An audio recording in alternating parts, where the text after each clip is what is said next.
porque a Suprema Corte do Michigan rejeitou decisão de retirar Donald Trump das eleições em 2024, abrindo caminho para que ele concorra à presidência dos Estados Unidos. Apesar de questionamentos quanto à elegibilidade, o tribunal entendeu que ele pode sim disputar as primárias no estado. A decisão do Michigan acontece pouco tempo depois de a Suprema Corte do Colorado ter removido o Trump da cédula de votação das primárias republicanas de 2024 no estado. Na decisão, a Corte do Colorado havia citado o papel de Trump no ataque ao Capitólio no dia 6 de janeiro de 2021. É complexo, tão complexo quanto parece, né? Estávamos aqui, inclusive, comentando sobre isso. Um estado decide que ele fica fora. O outro diz que ele pode participar. Significa que ele está perdendo de todo jeito, porque ele fica fora, na contagem geral, da apuração naquele estado. Ele vai conseguir reverter lá em cima, na última instância, Piperninho? Mais uma vez, boa tarde a todos. Ele vai tentar reverter isso na Suprema Corte, lembrando que, na Suprema Corte, o Trump, quando era presidente, indicou 3 juízes. Então, hoje, há uma maioria conservadora de 6-3. Mas até chegar lá, outros estados também vão ter que tomar essa decisão, porque o processo corre em várias unidades da federação. O que esse processo pede?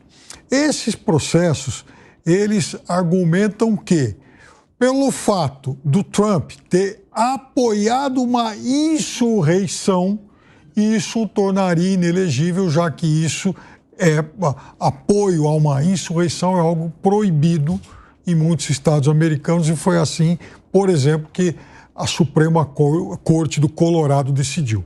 Então, no Colorado, caso o Trump não consiga reverter a decisão, lá na Suprema Corte Federal e tal, ele não vai poder participar da eleição, o que daria, obviamente, uma vantagem ao candidato. Concorrência. Exatamente. Embora, do ponto de vista prático, isso não mudaria quase nada, porque acontece o seguinte: já há muitas eleições, o candidato democrata tem vencido o Colorado. Então, provavelmente ele já perderia mesmo.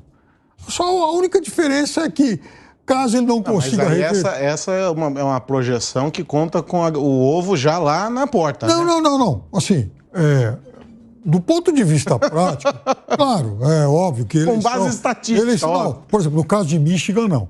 Michigan é um dos estados que fazem parte do que os americanos chamam de o cinturão da ferrugem. Estados onde a indústria perdeu muita força. Michigan, por exemplo, onde fica a cidade de Detroit, que um dia foi a capital do automóvel e agora vai se tornando com o tempo uma cidade fantasma, porque a indústria automobilística lá, ela definhou demais, né? Então, agora, em Michigan, o que acontece? As últimas eleições têm sido definidas por margens inferiores a 1%. Então, é um daqueles swing states, um daqueles estados pêndulo, né, que mudam de uma eleição para outra, até porque a margem é sempre apertada demais. Então, lá, qualquer movimento faz muita diferença.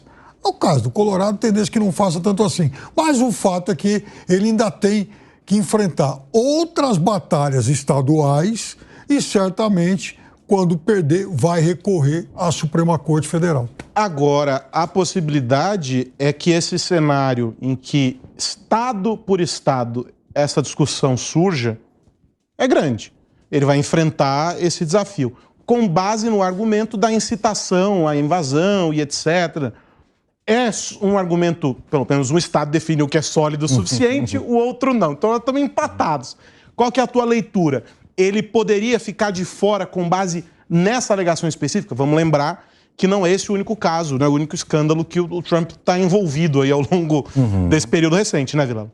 Olha, Arosa, eu vejo que é muito frágil esse tipo de alegação. Não se pode cercear a participação política, não se pode restringir os direitos políticos com base numa alegação sem um elemento probatório efetivo, apenas por dizer que ele teria, de alguma forma, comemorado ou incitado ou falado bem das pessoas que cometeram esses atos, por mais deploráveis que sejam, no dia 6 de janeiro no Capitólio. Então, é é importante a gente separar o joio do trigo. Uma coisa é você praticar atos ou dar condições efetivas para aquela prática. Outra coisa é você manifestar uma posição. E a manifestação de posição, ela é livre nos Estados Unidos, a Constituição americana garante isso de uma forma muito evidenciada. Eu vejo que quando se fizer uma análise, analisando mais friamente, pensando na Constituição dos Estados Unidos da América, eu vejo que a tendência é de que Trump possa ir para as urnas normalmente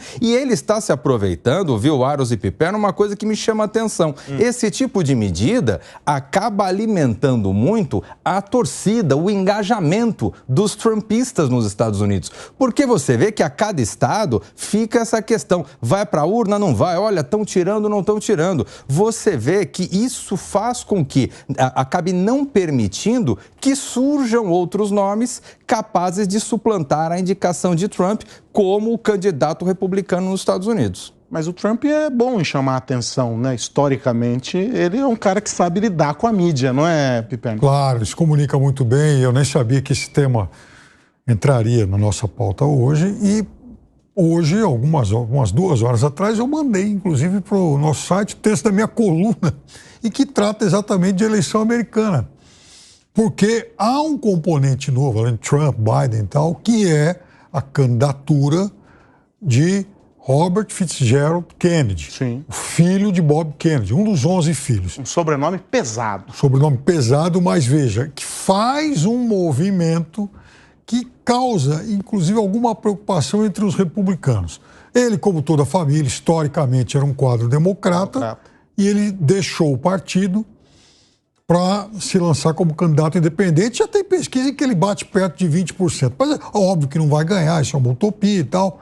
Mas ele faz acenos muito concretos, muito decididos na direção do eleitorado conservador. Exemplo, ele chegou a lançar uma organização anti-vacina.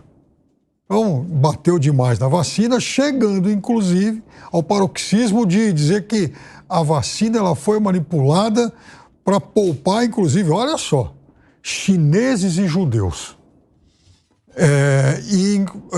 Os absurdos dele chegaram a tal ponto que 4 dos irmãos dele assinaram um documento dizendo que, olha, não tenho nada a ver com esse cidadão, é meu irmão e tal, mas ó, ele é um perigo, então não tem nada a ver com a gente. Trump disse que ele é um progressista travestido aí de conservador.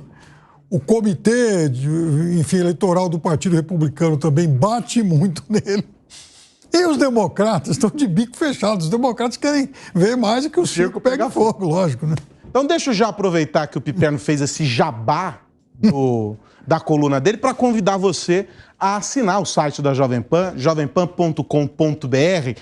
Tem não só a ilustre coluna do nosso Fábio Piperno, mas também análise de todo o nosso time e alguns analistas, alguns comentaristas que não estão aqui na TV, na rádio e que produzem conteúdos exclusivamente para o site da Jovem Pan News. Aqui embaixo na tela tem um QR Code. Você que está nos assistindo pela TV, pelo YouTube, aponta a câmera do seu celular e aí pronto, você vai ser direcionado para a página para assinar, ter acesso a todo esse conteúdo exclusivo. E se você está no rádio, não tem problema. www.jovempan.com.br.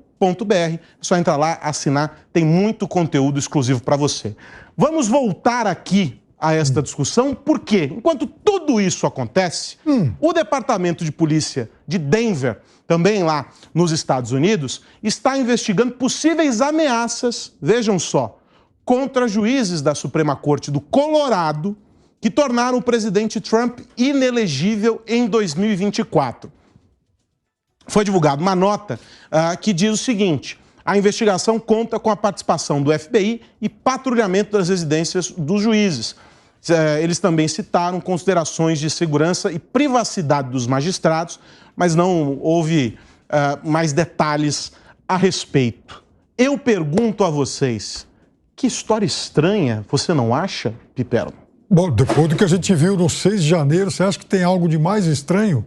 Tudo é possível, tem que tomar muito cuidado, sim, reforçar a segurança, porque estão lidando com malucos. Essa turma não tem limites. Se invadiram o Capitólio, imagina a casa de um juiz, de um magistrado lá do Colorado. Agora, um episódio como esse tem um impacto para a eleição. Ele recebe os apupos da plateia, mas tem um peso grande para o cidadão que não está apaixonado. Não tem? O eleitor que é o eleitor desapaixonado politicamente? Por isso que a tendência de Trump e a tendência política nos Estados Unidos, isso tem se tornado muito acentuado, é de buscar a polarização, de diminuir ao máximo esse eleitor intermediário, esse eleitor mais ponderado e de alguma forma fazer com que você tenha, de um lado e de outro lado, eleitores engajados, eleitores torcedores.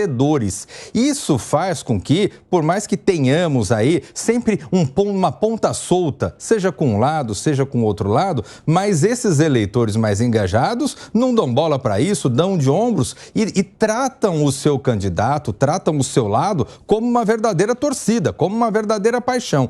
Então eu vejo que Trump, nesse sentido, isso se mostrou ao longo das duas eleições que ele participou da presidência da República, isso se demonstra de uma forma muito clara. Ele não está muito preocupado para esse eleitor mais racional, esse eleitor da ponderação. Ele está preocupado, sim, em dar instrumentos para que os seus fãs, os seus adeptos, aqueles eleitores mais engajados nas suas propostas, possam ter discurso, possam ir para a rede, possam se manifestar e possam fazer com que esse engajamento acabe traduzindo em votos.